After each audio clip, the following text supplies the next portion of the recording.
The neural interface cables pierced Captain Riker Bane's skull like silver thorns, their tips buried deep in the folds of his cerebral cortex. He hung suspended in the extraction chamber, arms spread wide in a crucifixion of chrome and wire. Blood trickled down his temple, mixing with the bioconductive gel that kept his neurons firing under the alien machineries. Relentless assault. Subject remains conscious despite sedation protocols, announced Dr. Velthari, her elongated fingers dancing across holographic controls. The HFY scientist's 6 eyes tracked the readouts with predatory focus, each pupil dilating independently as she monitored the human's deteriorating neural patterns. Remarkable, most species succumb to catatonia within the first hour. High interrogator Zonkuller's chitinous mandibles clicked in irritation. The towering insectoid had presided over 1,000 memory extractions, watching lesser beings dissolve into gibbering madness as their minds were systematically harvested. But this human, this pest, had been fighting them for 3 days. I care nothing for his endurance. Zonkuller hissed, his voice like grinding metal. The Terran Federation's fleet positions, their weapons specifications, their defensive protocols extract everything. The hegemony's war machine requires this intelligence. Riker's eyelids fluttered, consciousness flickering like a dying candle. Through the haze of agony, he could hear their alien voices, feel their machines burrowing deeper into his memories. They sought the location of humanity's hidden colonies, the specs for their newest dreadnoughts, the quantum encryption keys that protected their communications. He'd die before he'd let them have it, but dying wasn't the problem. The problem was what lay beneath his memories. In the primal depths his conscious mind had spent 37 years carefully containing. Initiating deep cortex penetration, Velthari announced. Her instruments pushed past the surface thoughts, beyond the trained resistance of a military mind, beyond the carefully constructed barriers of a professional soldier. They dove into the limbic system, into the amygdala, into the ancient brain, where reason held no dominion. Riker's eyes snapped open, not the glazed stare of a sedated prisoner, but the sharp, predatory focus of something that had suddenly awakened. The medical bay's lights flickered as power fluctuations rippled through the ship's systems. Deep in the extraction chamber's neural interface, quantum feedback loops began forming patterns that shouldn't exist, responses that defied every known law of xenoneurology. The human's brain wasn't just resisting the extraction, it was adapting. Anomalous readings, Velthari reported, her voice tight with unease. The subject's neural activity is changing, restructuring. I'm detecting unprecedented synaptic firing patterns. Zonkuller moved closer to the chamber, his compound eyes reflecting the pulsing displays. Explain. I cannot. This is beyond any documented neural response. The human brain is supposedly incapable of. An alarm shrieked through the medical bay. The neural interface cables sparked, their bioconductive gel beginning to smoke. Deep within the extraction chamber, Riker Bane's lips curved into a smile that held no warmth, no humanity. It was the expression of something that had been sleeping for a very long time. Warning, the ship's AI announced in perfect HFY. Anomalous psionic resonance detected. Containment breach imminent. Velthari's hands flew over the controls, desperately trying to sever the connection. But the feedback loops were already forming, cascading through the ship's neural networks, infecting every system touched by the extraction apparatus. Whatever was awakening in the human's mind, it was spreading. Fascinating, Riker whispered, his voice carrying harmonics that made the air itself tremble. You wanted to see what lurks behind human memories. Let me show you what 10,000 generations of apex predators look like. When they stopped pretending to be civilized, the lights went out. In the darkness, something that had once been human began to laugh.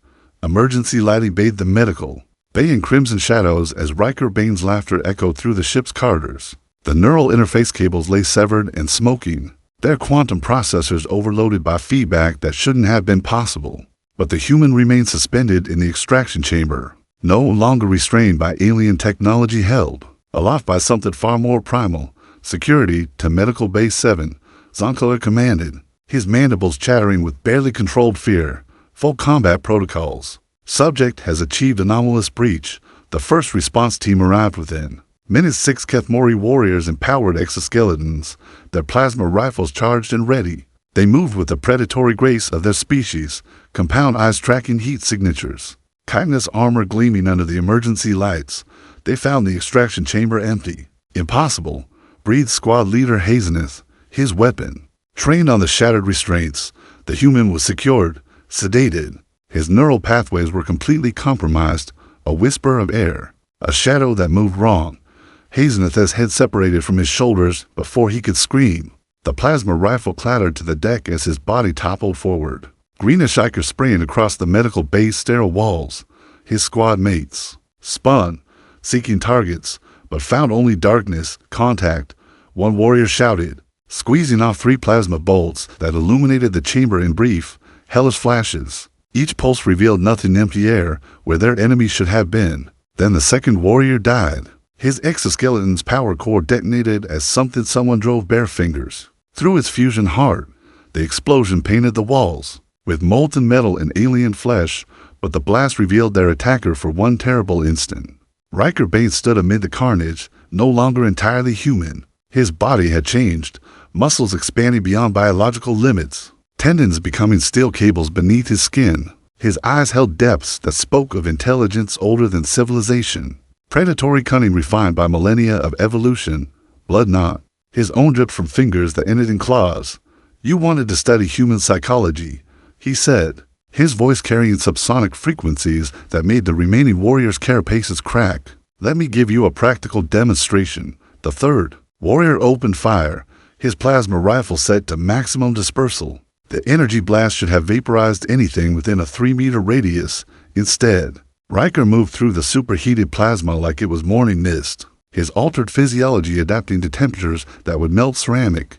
He struck the warriors' center mass with the force of a kinetic penetrator. The exoskeleton crumpled like paper, its occupant reduced to organic paste. The remaining 3 warriors broke formation, scrambling for the medical bay's exits. They never reached them. Riker moved within human speed, his form blurring between positions. The 4th warrior's spine snapped as hands that could crush titanium found his neck. The 5th managed to trigger a distress beacon before claws opened his throat to the bone. The 6th, the youngest of the squad, froze in terror as he watched his comrades die. Please, the young HFY whispered, his weapon forgotten. I have offspring, a mate. I was only following orders. Riker paused, something almost human flickering behind his predatory gaze. For a moment, the centuries of evolution warred with 37 years of civilization. Then his lips curved into that terrible smile. Your orders, he said softly, were to extract the memories from my mind, to steal the secrets that would doom my species, to turn me into a resource for your war machine. His hand closed around the warrior's throat, lifting him effortlessly from the deck. I want you to live, Riker continued, his grip tightening just enough to crack cotton. I want you to run back to your commanders. Tell them that humanity's greatest secret isn't our technology or our tactics. It's what we used to be before we learned to be civilized. Before we decided that mercy was a virtue. He released the warrior, who collapsed gasping to the deck. Tell them, Riker whispered, that they've awakened something that should have stayed buried. And it's coming for them all. The young HFY fled, his claws scrabbling for purchase on the blood-slicked deck. Behind him, Riker Bane stood amid the carnage, no longer the man who had been captured 3 days ago. The neural extraction had stripped away the layers of humanity, revealing the apex predator that lurked in every human's genetic memory. And he was hungry. The hegemony's pride shuddered as another section of its neural network went dark. In the ship's command center, High Interrogator Zoncolor watched his carefully ordered world collapse system by system. Hull integrity alarms wailed as something moved through the ship's corridors, leaving devastation in its wake. Seal all bulkheads. Between decks 7 and 12, he commanded, his voice cracking with strain. Flood those sections with neurotoxin gas. Whatever that thing has become, it still requires oxygen. Commander HFY, the ship's military leader, clicked his mandibles in doubt. Sir, we have 100 crew members in those sections. Maintenance workers, engineering staff, medical personnel, acceptable losses. Zonkiller snapped. That human has already killed 4 to 7 of our people. I will not let it reach the bridge. The neurotoxin deployment took 30 seconds, for 5 minutes. The ship's sensors showed no movement in the affected areas. Then the screaming started. The Pride's internal monitoring system provided horrific glimpses of what had once been Riker Bane. He moved through the toxic atmosphere like it was fresh air, his altered physiology processing the neurotoxins and converting them into raw energy. HFY crew members fell before him like wheat before a scythe, their exoskeletons providing no protection against something that had transcended the limitations of baseline biology. "It's not possible, Doctor," Velthari whispered, her 6 eyes tracking the carnage on the monitors. "No species can adapt that quickly. Neural evolution requires millennia, not minutes." But the evidence was undeniable. Each obstacle the ship threw at Riker only made him stronger. Vacuum exposure expanded his lung capacity, radiation bombardment enhanced his cellular regeneration. Gravitational stress compressed his bones into something denser than neutronium. He was becoming something that shouldn't exist, a fusion of human intelligence and primordial savagery enhanced by alien technology that had tried to break him and instead set him free. "Engineering the bridge," crackled a panicked voice over the comm system. "The thing is in the reactor core. It's feeding on the plasma flow. The containment field is fluctuating. We're going to lose the time matter containment," and the transmission cut to static. On the monitors, they could see Riker standing in the heart of the ship's power plant. His body wreathed in energies that should have reduced him to constituent atoms. Instead, he was growing larger, his form beginning to stretch beyond the boundaries of human anatomy. "Evacuate the ship," Zonkeller ordered, his earlier bravado crumbling. "All hands to the escape pods.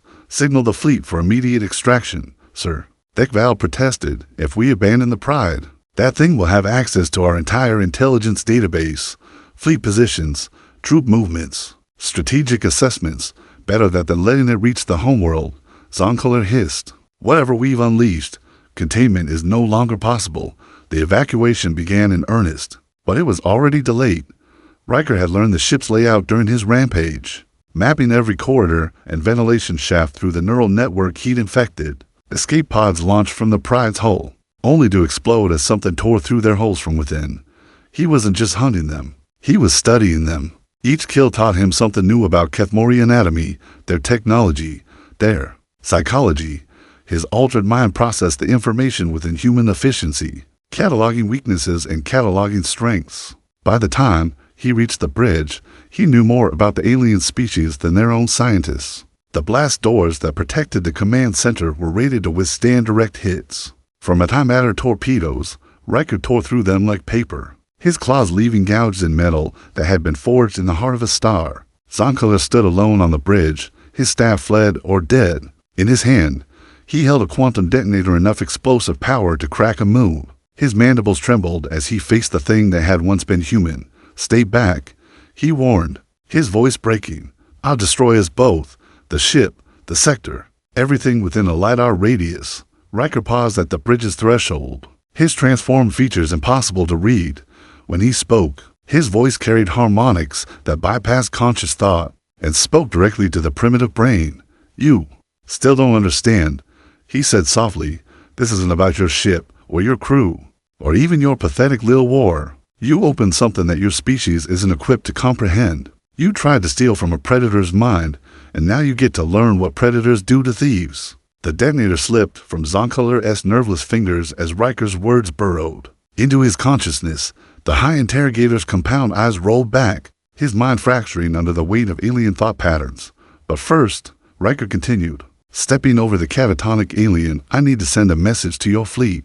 His claws found the ship's communication array. The hegemony's third fleet hung in the void like a constellation of Death 200 warships, arranged in perfect formation, their hulls bristling with weapons that could sterilize planets. Admiral Kecksmith commanded from the bridge of the dreadnought Eternal Dominion, her scarred carapace bearing the honors of a dozen conquered worlds. "Still no response from the Pride," reported her communications officer. "Last transmission was a garbled distress signal 17 minutes ago."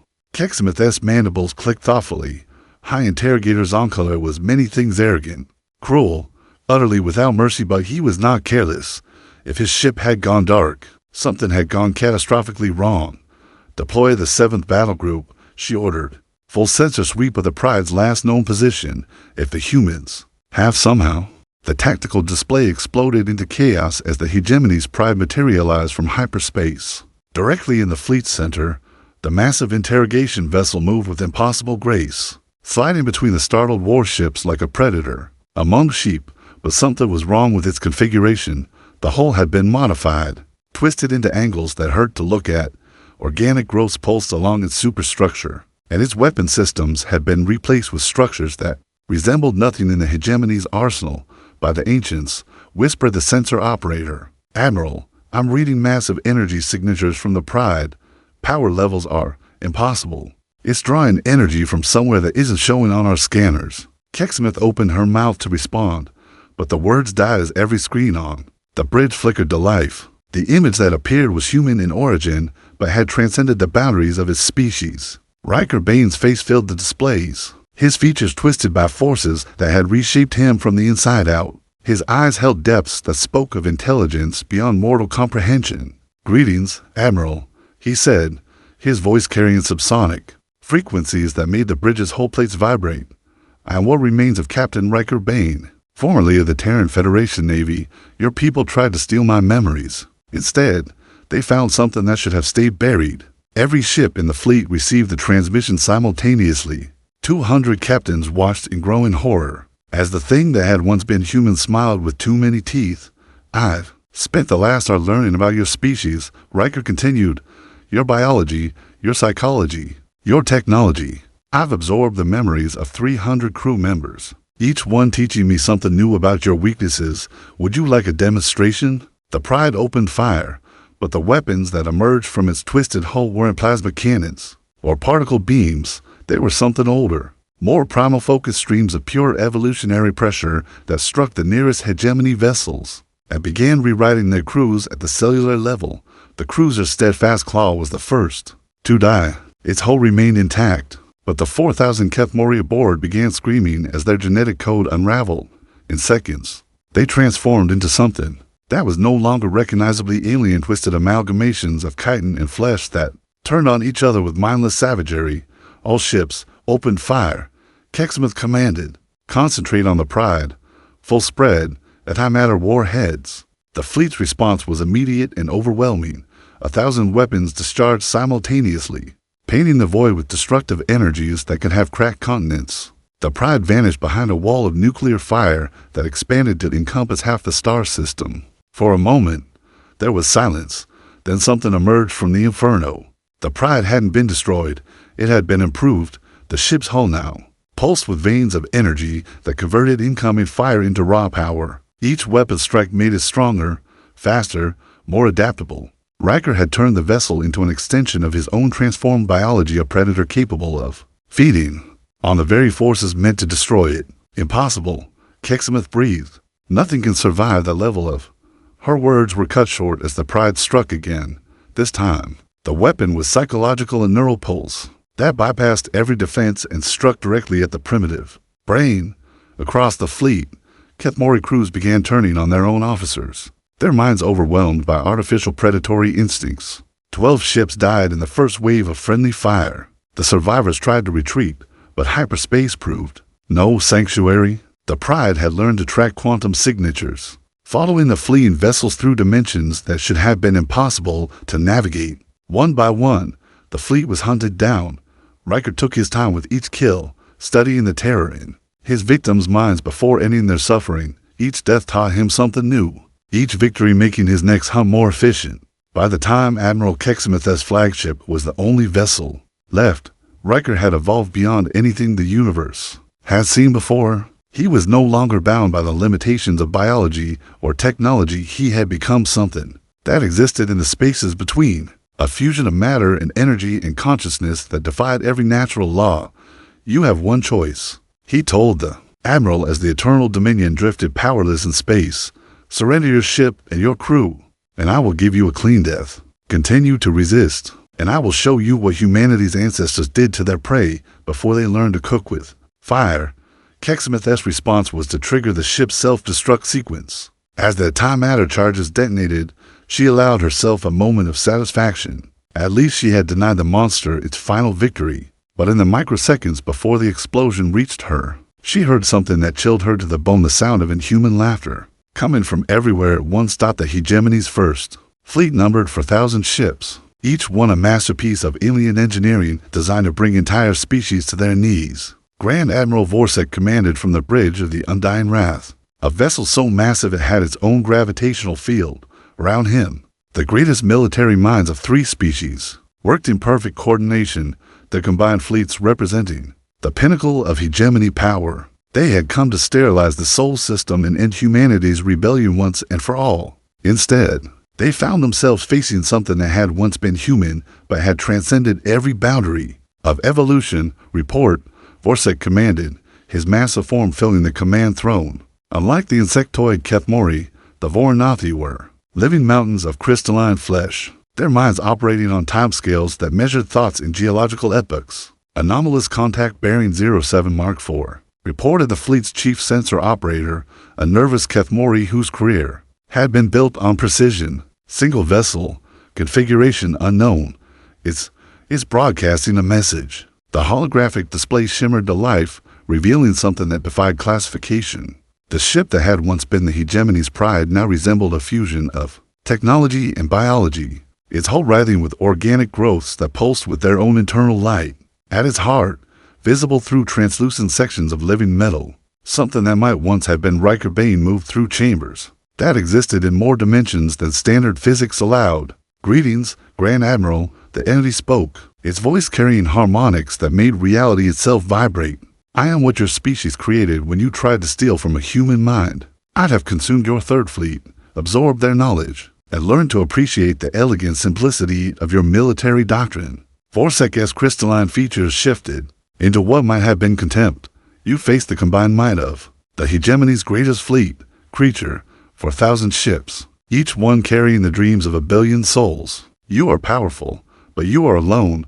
Alone, Riker's laughter rippled through hyperspace itself. Admiral, you still don't understand what you're facing. I am not alone. I am everything. The space around his ship began to distort, reality bending, as he drew power from sources that existed beyond the standard model of physics. The consumed crews of the Third Fleet had taught him about hegemony technology, but his transformed intellect had taken that knowledge and improved upon it in ways that violated every known law of engineering. All ships, battle formation Omega-7. Vorsek commanded, concentrated fire on the anomaly, full spread, quantum torpedoes. The First Fleet's response was a symphony of destruction. Thousands of weapons fired simultaneously, each one carrying enough power to shatter moons. The combined barrage created a miniature star in the void, its nuclear fire expanding to encompass entire light minutes of space. When the fire cleared, Riker's ship had multiplied. What had been one vessel was now 12, each one identical to the original, but carrying subtle modifications that spoke of rapid evolution. The fleet's sensors couldn't track how the multiplication had occurred. The energy signatures suggested impossible things like localized time dilation and controlled quantum tunneling. Fascinating. Riker's voice echoed from all 12 ships simultaneously. Your weapons taught me about parallel existence. Each shot created a quantum branch where I survived in a slightly different configuration. Thank you for the lesson. The counterattack was immediate and devastating. 12 ships became 24, then 48, each one adapting to the fleet's defensive strategies in real time. They moved through space like schools of predatory fish, coordinating their attacks with inhuman precision. The hegemony's left flank crumbled first. 100 ships vanished as they were consumed by something that turned matter into energy, and energy into consciousness. Their crews didn't die, they were absorbed, their knowledge and memories becoming part of the growing entity that had once been human. Secondary formation, Vorsek bellowed, his crystalline voice cracking under the strain. All carriers, launch fighter screens, battleships, moved to intercept pattern Delta. 8,000 fighter craft swarmed from the fleet's carriers, their pilots driven by desperation and species pride. They met the multiplying vessels in battles that spanned light towers, their weapons creating aurora patterns in the void. For a moment, it seemed like the sheer weight of numbers might prevail. Then Riker demonstrated what he had learned about psychological warfare. The neural pulse that emerged from his ships bypassed every shield and every defense, striking directly at the primitive brain centers that controlled fear and aggression.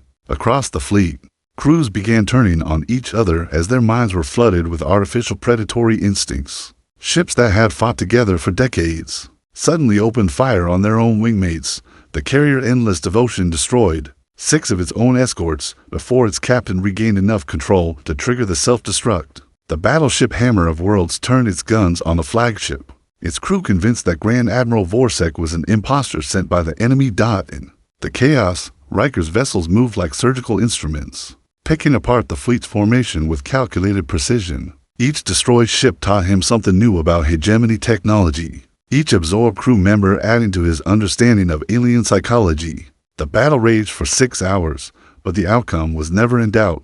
By the end, 3,000 ships lay dead or dying in the void, their crews either consumed by the entity or driven mad by neural attacks. That shattered their sanity. The survivors fled in every direction, broadcasting warnings that would reach the hegemony core worlds in weeks. Grand Admiral Vorsek made his last stand aboard the crippled Undying Wrath, its massive hull breached in a dozen places. As Riker's ship approached, the Voronathi Admiral activated his species' final protocol, a quantum singularity generator that would collapse local space-time and destroy everything within a parsec radius. "If I cannot stop you," he rumbled, his crystalline form beginning to fracture, "I will at least deny you this victory." But Riker had learned too much about physics from the ships he had consumed. As the singularity formed, he reached out with forces that existed beyond normal space and took control of the collapsing matter. The artificial black hole became another weapon in his arsenal, another tool to be used against those who had dared to steal from a human mind. The Undying Wrath died quietly, its crew absorbed so quickly they didn't have time to scream. In the silence that followed, Riker stood alone among the debris of 4,000 ships, no longer entirely human, but still carrying the memories of what he had once been. And in those memories, he found something that made him smile: the location of the hegemony's core worlds, extracted from the minds of the fleet's commanders. The hunt was far from over. The hegemony's capital world of HFY Prime had never known war. For 3,000 years, it had stood as the crown jewel of a civilization that spanned half the galaxy, its crystal spires reaching into a sky that had never been darkened by enemy ships. 7 billion souls lived beneath its protective shields, secure in the knowledge that their military might was absolute. That certainty died when Riker Bane arrived. The entity that had once been human materialized at the system's edge, no longer confined to a single vessel. He had become something that existed across multiple dimensions simultaneously, its consciousness distributed through a network of ships that defied every law of physics. Some resembled the vessels he had consumed and transformed. Others were pure energy given form, structures of crystallized space-time that bent reality around them like a lens. Emperor Zethkalos himself took command of the planet's defense, his ancient form crackling with the power of technologies that predated most species. The Kethmori ruler had lived for 8 centuries, had conquered dozen worlds, had seen the rise and fall of civilizations, but nothing in his experience had prepared him for what emerged from the void. Defensive grid to maximum power, he commanded from his throne within the planetary fortress. Deploy all orbital platforms, activate the Star Killer Array. HFY Prime's defenses were legendary. Energy barriers that could deflect gamma ray bursts surrounded the planet like layers of an onion. Weapons platforms the size of continents bristled with armaments that could crack moons. The Star Killer Ray itself drew power directly from the system's sun, channeling stellar fire into beams that could sterilize entire sectors. None of it mattered. Riker's attack began with a whisper of psychic pulse so subtle that the planet's defenders didn't notice it at first. It crept through their communication networks, infiltrated their neural implants, and began rewriting their perceptions of reality. Within minutes, half the orbital platforms were firing on each other, their crews convinced that their own allies were enemy infiltrators. "Impossible," Emperor Zethkalos hissed, his compound eyes tracking the chaos on the tactical displays. "Our neural shielding is absolute. No psychic attack should be able to. Your shielding was designed to stop psychic attacks from known species." Riker's voice echoed through the fortress. Though no communication channel was open, "I am no longer bound by the limitations of any single species. I am what you created when you tried to steal from the mind of an apex predator." The planetary shields flickered and died as something vast and impossible struck them from within. Riker hadn't attacked the generators, he had convinced the shields themselves that they were enemy constructs that needed to be eliminated. The energy barriers turned inward, tearing through the planet's upper atmosphere like living lightning. The capital city's crystal spires shattered as gravitational waves rippled through the planet's crust. But this wasn't random destruction, it was surgical precision. Riker was dismantling the world's defenses piece by piece, studying each system as he destroyed it. Every fallen weapon taught him something new about hegemony technology. Every Consume Defender added to his understanding of their psychology. Deploy the Omega Protocol, Zethkals commanded, his voice cracking with desperation. All units. Convergence pattern on the primary anomaly.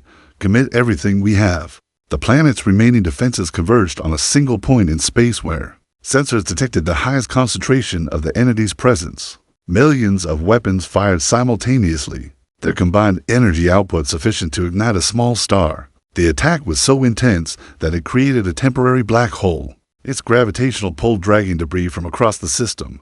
For a moment, silence reigned. Then something emerged from the artificial singularity, not destroyed, but transformed. The entity that had once been Riker Bane now existed as a fusion of matter and energy and consciousness, his form shifting between dimensions like a living equation. He had absorbed the attack's energy and used it to transcend the final barriers between thought and reality. "Thank you," he said, his voice now carrying harmonics that existed in multiple timelines simultaneously. "I was wondering how to achieve dimensional transcendence. Your weapons provided the catalyst I needed." The Emperor's throne room shuddered as something vast settled over the planetary fortress. Through the crystal walls, Zethkals could see structures that hurt to look at, geometries that existed in more dimensions than his mind could process. The entity's presence was overwhelming, pressing down on reality itself, like a weight too great for the universe to bear. "What do you want?" the Emperor whispered, his ancient voice reduced to a dying wheeze. "Justice," Riker replied. "Your species tried to steal the memories from my mind. You sought to turn me into a resource for your war machine. Instead, you found something that your civilization isn't equipped to comprehend." The fortress walls began to dissolve as Riker's influence spread through the structure's quantum matrix. But instead of destroying the Emperor outright, he began to probe the ancient ruler's mind with the same techniques that had been used on him. Layer by layer, he peeled back millennia of memories, absorbing the knowledge of an entire civilization. "Stop," Zethkals pleaded, his compound eyes beginning to crack under the neural pressure. "I have offspring, heirs. The hegemony needs." "The hegemony," Riker interrupted, "is built on the suffering of conquered species. I can see it all in your memories, Emperor. The genocide of the Velinari, the enslavement of the Mothkar, the systematic extraction of intelligence from thousands of prisoners, each one driven mad by your machines." The Emperor's screams echoed through the dying fortress as Riker's influence reached the deepest levels of his consciousness. But instead of killing him, the entity did something far worse. He gave Zethkals perfect clarity about what his species had become. "You will live," Riker said as the Emperor collapsed, his mind shattered by the weight of absolute moral truth. "You will witness what happens when a predator decides that mercy is no longer a virtue. And you will remember that this is what you created when you tried to steal from a human mind." The planetary fortress crumbled to dust as Riker's attention turned to the billions of souls sheltering beneath the world's surface. But his purpose wasn't genocide, it was transformation. The hegemony had spent centuries turning other species into resources. Now they would learn what it felt like to become raw material for something greater. 6 months after the fall of HFY Prime, the galaxy had learned a new kind of silence. The hegemony's vast empire, built over 3 millennia of conquest and exploitation, had collapsed not with a bang, but with a whisper, the soft sound of predatory evolution. Claiming its rightful place at the apex of existence, Captain Elena Voss of the Terran Federation surveyed the ruins of what had once been the galaxy's most feared military installation. The orbital fortress of HFY Prime floated in space like a crystalline flower, its structure transformed into something that existed in more dimensions than human senses could perceive. Where once 7 billion Kethmori had lived and died, now there was only beauty and the lingering presence of something that had once been human. "Any sign of him?" asked Commander Torres, her voice tight with uncertainty. The Federation had sent a dozen ships to investigate the hegemony's sudden silence, but none of their crews were prepared for what they had found. "Negative," Voss replied, though she could feel eyes watching them from spaces between spaces. "But he's here, somewhere." The bridge's communication array crackled to life, though no signal had been detected. When the voice emerged, it carried harmonics that made the whole place sing in harmonious frequencies. "Hello, Elena." The voice was familiar yet utterly alien. The cadence of Riker Bane layered beneath tones that existed in multiple dimensions. Simultaneously, Voss had served with him for 3 years, had shared drinks and stories in the casual intimacy of soldiers who trusted each other with their lives. But this was something else entirely. Riker, she whispered, her hand moving instinctively to her sidearm. My God, what did they do to you? They tried to steal my memories, he replied, his presence filling the bridge without revealing his location. Instead, they found what humanity used to be before we learned to pretend that mercy was a virtue, before we decided that apex predators should feel guilty about their nature. The tactical display flickered to life, showing the transformed hegemony. Space in all its terrible glory, where once there had been slave worlds and processing centers. Now there were structures that defied classification, part technology, part biology, part something that existed beyond the boundaries of known physics. The HFY and their allied species hadn't been exterminated, they had been improved. The hegemony spent centuries turning other species into resources, Riker continued.